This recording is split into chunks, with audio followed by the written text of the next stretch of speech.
ምንድነው? በጣም ነው ማዝነው አንተ ላይ ዳኒ፣ በጣም ነው የማመሰግነው። ና ተነስ። በጣም ነው ማዝነው አንተ ላይ። እስከዛ ምን አይመለከትም። በቃ ነው የምፈልገው። በቃ ና ተነስ። ምንም አይመለከትም ብለሻል። ሁለታችሁም ዝም በሉ። በቃ ይበቃችኋል። አይወጣም። ና እንሂድ። አብርሽ ና ትፈልገዋለች። ትላንት ምንም አይመለከትም ብላለች። አሁን እህቷ አለች። እሷ ሳይመለከታት አንተ የምታጨበጭበው እዚህ ምዛም አይደብርም? አሁን እኔ ነገር አልፈልግም። ወንድሜ ነው የምፈልገው። ና እንሂድ። ወንድምሽ እኮ ይኸውና። ዝም በል አንተ፣ ዝም በል ወንድምሽ፣ ዝም በል። እስካሁን ድረስ ተጫወትክብኝ። ዝም በል አንተ። እኮ ደህና ሆኖ ነው እንዲህ ቢታ ወንድሙ ነው ብዬ ተጫወትክብኝ እስከ ዛሬ። ና ወንድሜ። ምን አይነት ሰው ነው ግን? ሄደው ሰሚኛለሽ? አሁን የፈለገችውን የማድረግ መብት አላት አይደል? እህቱ ነች አይደል? ስለዚህ ታሳክመው የፈለገችውን ነገር ታድርግ። መብቷን ወንድሟን መውሰድ ገባሽ? እስካሁን በር ዘግታችሁ የቀለዳችሁበት ይበቃችኋል። ሌላ ምንም ነገር የለም። ና ወንድሜ። ትፈልጊያለሽ? እንደሆነ ፉትና ክፈች ናስች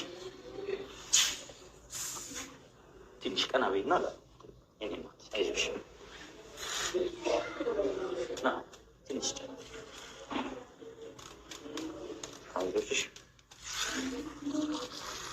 አልተውሽም እንደ ሙሉ ለሙሉ አብረን ይመጣ ሄርሜላ። ለምንኛ ጤናሽን አታስገድኝ? ለምን ሻቲ ድግን አቅም አጥቷል። እንኪ ዶክተሩን ጥራዌክ ግሉኮስ ምናምን ይደረግላት ያመጡላት ሄዶ ደህና አብርሃም አንቺ ደህና ስትሆኝ ነው እሱን ማግኘት ይችው። ግን እሺ አንድ በደንብ አዳምጡኝ።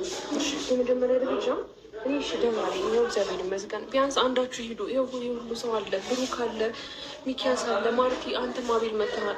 እሱ ጋር ሄዳችሁ ስለ እሱ አንድ ነገር መጨረቅ አለባችሁ ብዬ አስባለሁ። ከዚህ አሁን ካለብኝ እኛ እኮ ሳይጨንቀን ቀርቶ አይደለም፣ ግን እኛን አይፈልገንም። ምን ያደርግሽ? እኛ እንዲቀርብ አይፈልግም ማለት አጠገቡ እንድንሆን አይፈልግም። እያልኩሽ ያለሁት ነገር ከእናም እኛን እያስታወሰ አይደለም። በስትክክል ማለት ነው። በስትክክል እያወራ አንቺ ደህና ስትሆኝ እሱም ደህና ይሆናል አይደለ? አንቺ የሆነ ነገር ሆነሽ አብርሃም ዛሬ ሲያይሽ ምንድን ነው የሚሰማው የሚችለው? እሱን ተገድ ነበር እኮ እሱ ደህና ነው። ሄርሚ እኔ አታምኚኝም? ደህና ነው፣ ያገኝሻል። አልነገርነውም እዚህ እንዳለ ምን ያክል እንደሚደነግጥ ታውቂያለሽ። በቃ እሱ ደህና ነው። አንቺ ራስሽን አረጋጊ ሄሪ።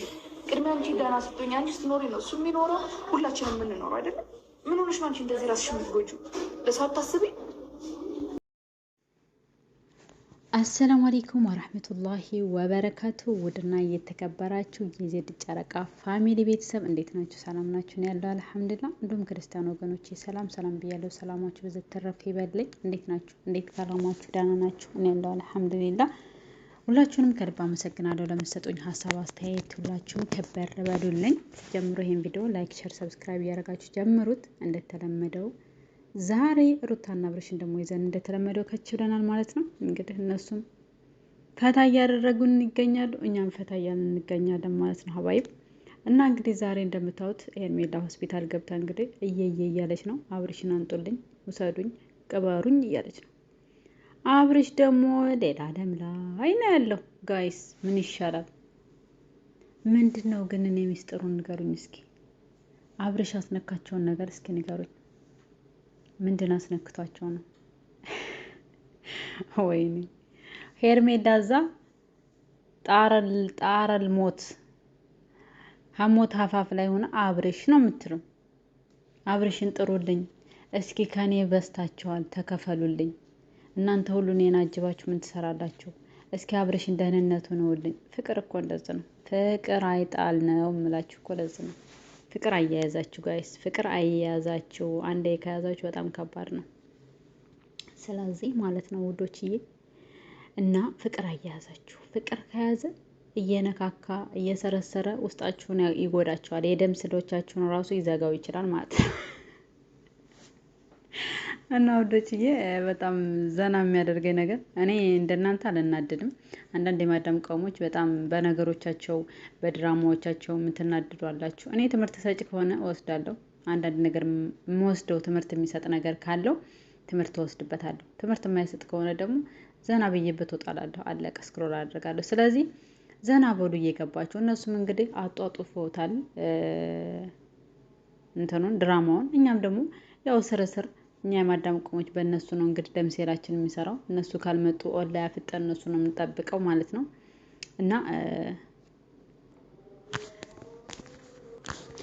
እና ውዶችዬ እንደምታዩትና እንደምትሰሙት ያው እሺ ውዶችዬ አዛን እያለ ነበር። ለዛ ነው ሳይለንት ያደረኩት። እና ውዶችዬ በጣም የሚገርም ነው።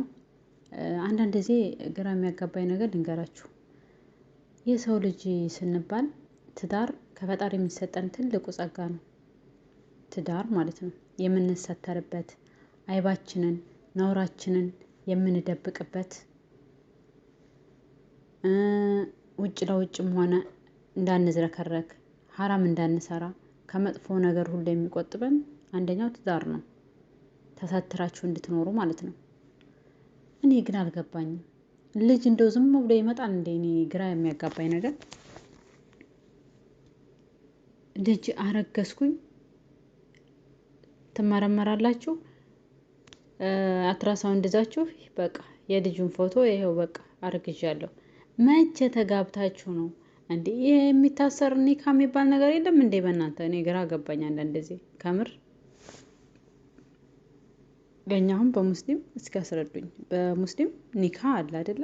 በሐራም ነገር እንዳንገናኝ ኒካ ስራን ሸሪዓው በፈቀደው መንገድ እንሄዳለን። የእነሱሳ ግን አልገባኝም። ሄርሜላ እና አብርሽ መቼ 80 በሉት ኒካም በሉት ምን በሉት መቼ ነው? እኔ በመቼው ልጁ ተረገዘ በመቼ? እኔ ግራ የተጋባሁት ነገር ማለት ነውና እንዴት ነው ነገሩ? ወዴት ነው? ምንድነው? ወዴት ነው? እኔ ግራ ነው የገባኝ። ህይወትም ግራ ሲያጋባ እነሱም ግራ አጋቡን ጭራሽ ማለት ነው። እና ሄርሜላ ሆስፒታል ተኝታ እንግዲህ ልጄ እያለች ነው። ወይኔ ልጄ፣ የአብርሽዬ ምትክ፣ የአብርሽዬ ስጦታ፣ የአብርሽዬ ሁሉ ነገር እያለች እንግዲህ ልቧን እየመታች ልጄ ምን ሆነ እያለች ያው ገደም ብላለች ሆስፒታል። ዙሪያዋን ከበዋታል ምንድን ናቸው ጓደኞችዬ። ከዛም አብርሽን ሰው እኮ ለራሱ መጀመሪያ አስቦ ነው አይደል አብርሽን የሚጠይቀው። አብርሽ ነው። እኔ ምንድነው አብርሽ ምንድነው የሚያስነካችሁ? እስቲ ንገሩኝ። አብርሽ ተነስታችሁም አብርሽ እንዴ ገና አልጋ ይዛችሁ ሆስፒታል አይናችሁን ስትገልጡ አብርሽ ምንድነው የሚያስነካችሁ? አብርሽ አልገባኝም። የአብርሽማ ሴቶችን የሚያስነካው ነገር አለ። ሩታ እዛ ትንከባከባለች ናሊ ብላ እየጎተታችሁ እኮ ክንዱን እንዴ ለምን አትከፋፈሉትም? ቆይ አንደኛይቱ አንዱን እጅ ትጎትታለች፣ አንደኛይቱ አንዱን እጅ ትጎትታለች። ምንድነው ነገሩ? ልጁን እኮ ከሁለት ታደርጉት ነው ወይ? መሀል ለመሀል አድርጋችሁ ተካፈሉት። እንግዲህ ይሄ ነው የቀራችሁ እንዴ? ምን እኔ ግን ድራማ ነው። ድራማም እንደዚህ የሰገጠ ድራማ ግን በጣም ነው የሚያስጠላው። ቁም ነገር ማለት ነው። ቆይ ምንድነው የምታስተላልፉት? አልገባኝም። የአንዲቱን ባል አንዲቱ መውሰድ፣ አንዲቱ ደግሞ መውለድ፣ የዛችኛይቱ ባል ከዛ መሄድ፣ ያንኛው ምንድነው? ቆይ አልገባኝም እንዴ። እንደዚህ ካልሰራችሁ አይታይላችሁም እንዴ? ግን ሌላ በአዲስ ነገር ማምጣት አትችሉም? አብርሽና ሩታ አሁን ልጃችሁ ጋር ማሻአላ አምሮባችሁ ፏ ብላችሁ መስራት አትችሉም? ልጃችሁ ጋር እና ውዶችዬ አብርሽና ሩታ ማሻአላ ልጅ ወልዳችኋል። ፈጣሪ በልጅ ባርኳችኋል። ልጃችሁን ይዛችሁ አብራችሁ ማሻአላ እንደው በጣም አሪፍ ነው የሚሆነው ማለት ነው። እና እንደዛ አድርጋችሁ ስሩ። በጣም ነው ደስ የሚለው እንዴ። ዝም ብላችሁ በዛ ሄደች በዚህ ምንም እንትን የማይገባ በጣም ነው የሚደብረው። እና ውዶችዬ ራሳችንን ጠብቀን ለትውልድም የምናስቀምጠው ቪዲዮ አሪፍ ቪዲዮ ቢሆን ደስ ይላል። ለተመልካችም ክብር የሚኖረን ይገባል። እንደው ዝም ብለን ይሄን የተማታው ኑሮ የተማታው ትውልድ አብራችሁ ባታማቱ ጥሩ ነው እላለሁኝ። በመልካም ነገር ብትመጡልን ለእኛ አርአያ ትሆናላችሁ ማለት ነው። ለማንኛውም እስኪ እየተሰገደ ነው፣ ወደ ሶላታችን እንሂድ። የነሩታ ነገር አያዋጣንም ጋይስ። ለማንኛውም በቀጣይ እስከምንገናኝ ድረስ ደህና ሁኑልኝ። እኔ ትንሽ እንደው አስቀውኛልም በእውነት ለመናገር እና ፈታ ስላደረጉኝ ለምን ነው ያሽኛይቱ እዛ ተኝታ አብርሽ ትላለች፣ ያሽኛይቱ ቤት አስገብታ ትንከባከባለች። የሆነ አላደለ እንዴት ነው በዓል ቀን ወይም የሆነ ነገር ሄዳችሁ ስፓልት ላይ ስጋ የሚቃረጡት አለኳል እንደዛ ነው የመሰለኝ ማለት ነውና እንግዲህ እንደ አብርሽ ሴቶች ሁሉ ይውደዳችሁ ወንዶችዬ ማለት ነው። ምንም ማድረግ አይቻልም። ሰላም ሁኑ። በቀጣይ እስከምንገናኝ ወሰላሙ አለይኩም ወራህመቱላሂ ወበረካቱ።